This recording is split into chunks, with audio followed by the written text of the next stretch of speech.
What makes someone a star? The voice? That dancing Cleopatra was always on the spot. No. The figure? The moves?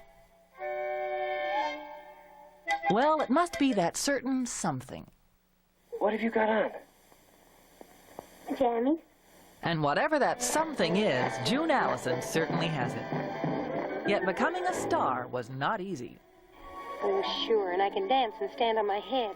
Sure you can. Growing up during the Depression in New Jersey, June spent much of her time at the local movie house. She'd watch the musicals of her idol Fred Astaire over and over, then return home to practice the routines, teaching herself how to dance. When June bragged that she could dance as well as Ginger Rogers, her friends dared her to prove it by auditioning for a Broadway show produced by the legendary songwriter Richard Rogers. I was just about to sing, and a voice way in the back of the theater said, please, please, you've got to hire this girl, because if you don't, she's only going to sing, and I can't stand that. After this inauspicious beginning, June Allyson paid her New York dues in the chorus of several shows, and by appearing in low-budget short subjects like those for Vitaphone, often opposite Hal Leroy. And George Abbott was casting Best Foot Forward, and he came and saw me, and he offered me a part in Best Foot Forward, and we opened in that play, and that ran for, I guess about 6 months, when an MGM scout came to see the play, and I wasn't signed to a contract, you know, like the Bright New Hope. They signed everybody in the play and the play, and that's how I got to Hollywood, in a package deal.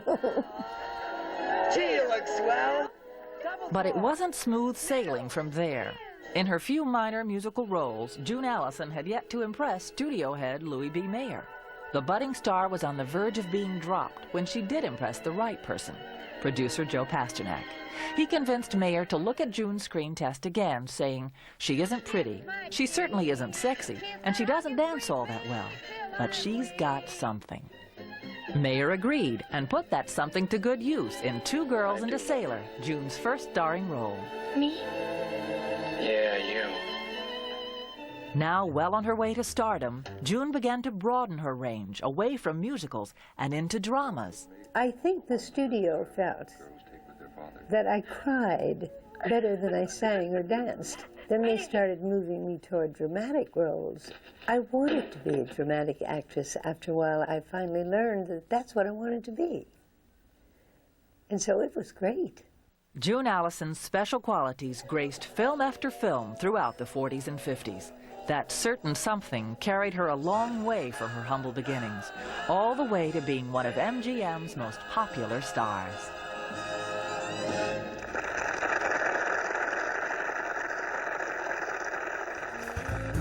Sailor Van Johnson secretly finances a service canteen for sweet and lovely sisters June Allyson and Gloria DeHaven in Two Girls and a Sailor, Wednesday at 8 p.m. One of Bob's picks on Turner Classic Movies.